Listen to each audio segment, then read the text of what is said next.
this has been a good group to coach, and really proud of how they've just continued to kind of invest in the process and hang in there, and have played some really good football. Went on the road, and I think anytime you went on the road, it's good. Idaho's a good football team, so are we. And but our guys played pretty clean for most of the game. And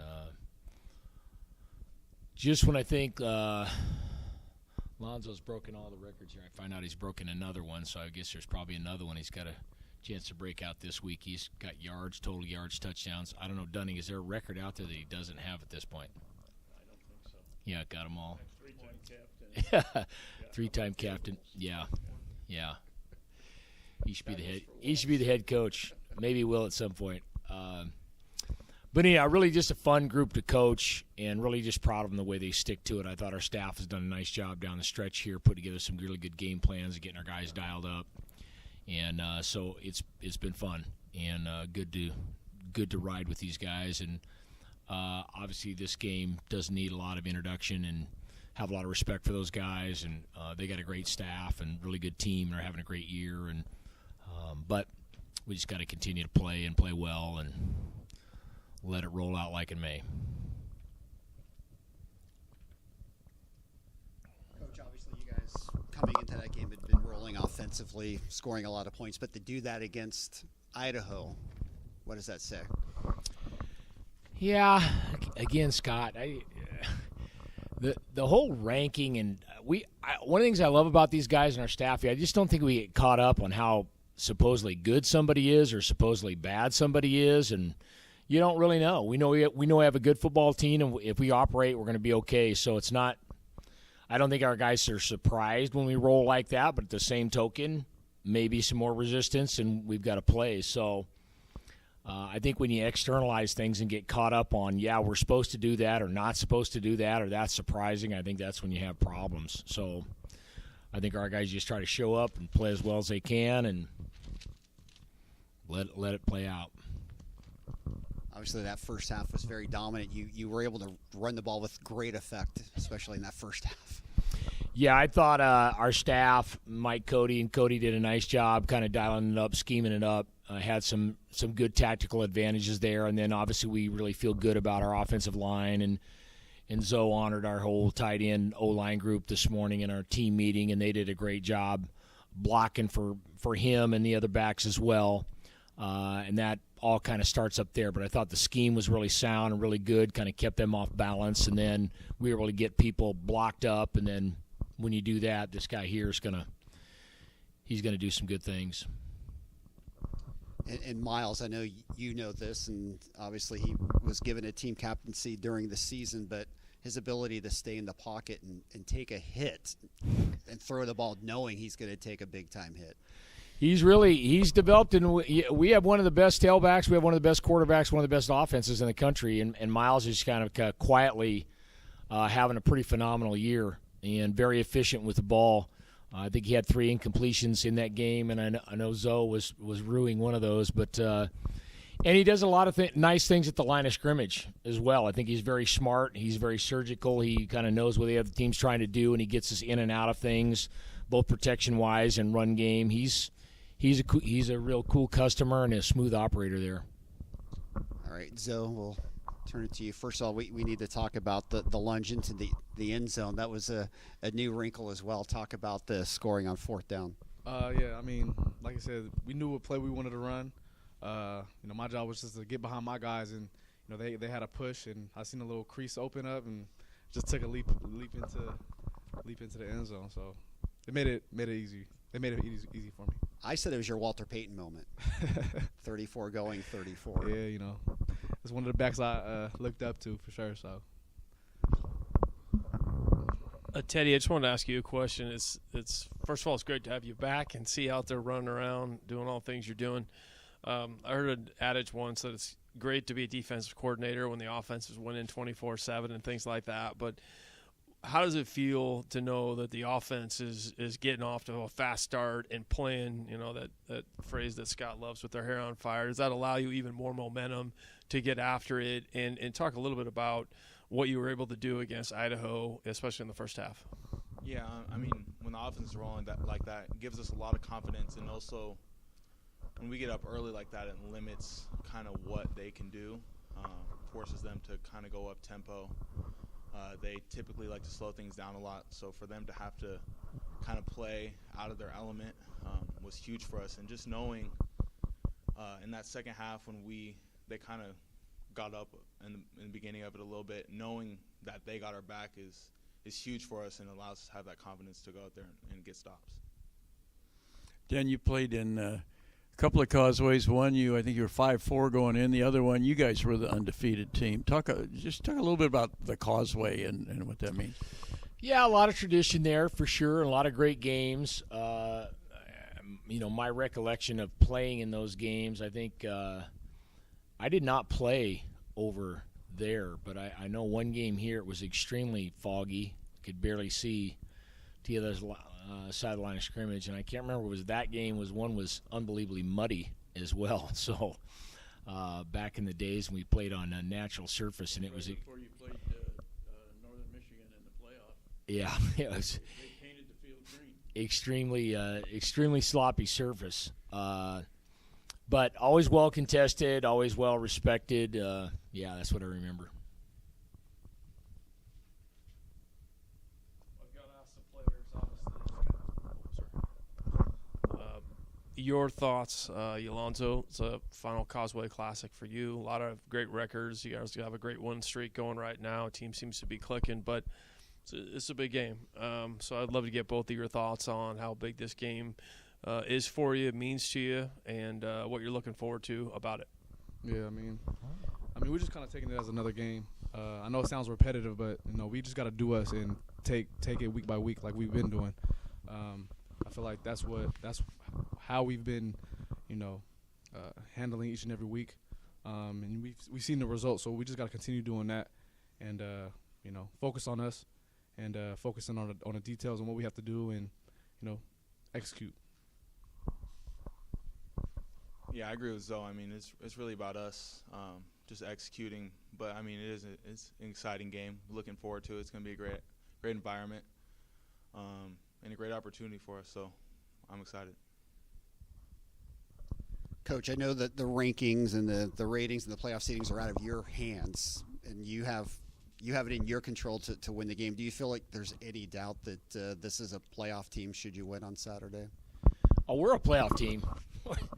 We're certainly one of the top 24 teams in the country. So go show me anybody that's played the record that we have. And like I said, we've got one of the best tailbacks, quarterbacks, offenses in the country. And look at our schedule. So, but yeah, that's for other people to decide and worry about and figure out. I mean, today's Monday. We got to finish up Monday, and people hate that. But like these guys said, we got to show up and play, and let those people do what they want to do. But all you got to look is at the Big Sky and look at the success of the Big Sky in the past, and look at the teams we played. And I love our guys. We got a good football team. Should we get in, we'll represent. Coach, I know you talked about the Causeway a little bit with Sac State. Can you just break down the Hornets for us a little bit, what you've seen so far? Well coached. Obviously, they've got the two-headed monster at quarterback, and both those guys play really well. They've got a really nice running attack. They do a really good job. A lot of different motion shifting, personnel groupings. They're good on the perimeter with receiver and tight end. They do a nice job on defense. They're going to move and stunt and slant and give you a variety of pictures. They get creative in the kicking game as well. So they're well coached. They play hard. They play sound, and they've got good players over there. They're a good football team, good program. Alonzo, I mentioned this to Coach a couple of weeks ago. There's a difference this year. I don't think I've ever seen you run like this in your career. And I looked it up because one time Tim Plow told me you're the guy that goes tackle to tackle, and Teron Thomas was more of the home run hitter. But I looked it up. You had one run over 40 in 2018. You had 3 in 2019. This year you've got 4, including a 60 and a 77-yarder. You are a home run hitter. What's the difference this year? In the offseason, I kind of wanted to tone in on, have have Coach Burke help me out with just my speed and stuff like that. So I really made an emphasis in the off season just to work on my diet, my conditioning, and my speed, and I think it's paying off this year. So Yeah, because I mean it's obvious. I mean you see the difference. Last year against Sac State, 8 carries for 17 yards. I know the score may have dictated how much you got the ball. This is also for Coach. Coach, how much do you have so many weapons, but how is it important to get this guy going on Saturday? Yes. Okay. For Teddy, preparing for Asher O'Hara, I mean, obviously the guy, he runs 90% of the time. A lot of teams talk about using a spy linebacker that sticks only with him. We saw it even yesterday in the NFL. I don't expect you to tell us any secrets, but how do you prepare for a guy like that? I mean, he's a great player, does a lot of good things. We'll have him game planned up, and we'll do our best to stop him. Okay.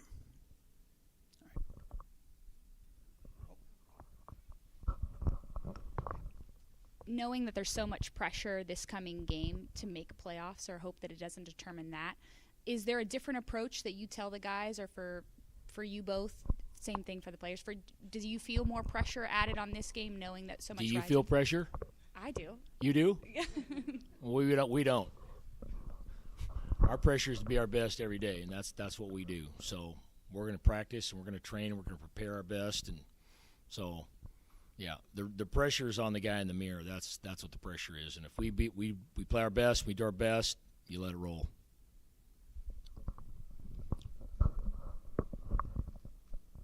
Coach,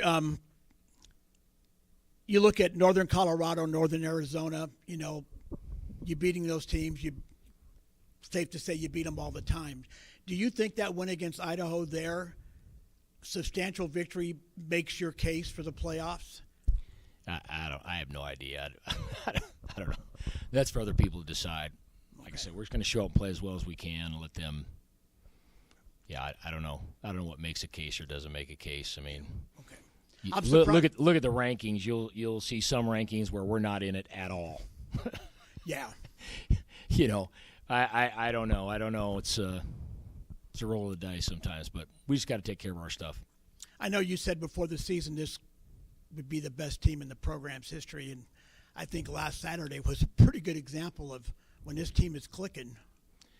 Well, one of the examples too, and I know sometimes people get hung up in the record, and I understand that, but as these guys would tell you, and even Teddy would tell you, he missed a lot of games, and we've had a lot of people go down and a lot of people step up and play well and win a lot of games, and that's what I'm saying is we have so many interchangeable parts on this football team that normally you would not have, and we would miss either one of these guys would they not be there, but there have been other people that have picked up the lunch pail and kept moving, so that's a credit to our culture and our guys and the way they fill in the gaps and take pride in what they do, and when their moment comes around, they're able to play and play well because our coaches train them that way and teach them that way. Yeah.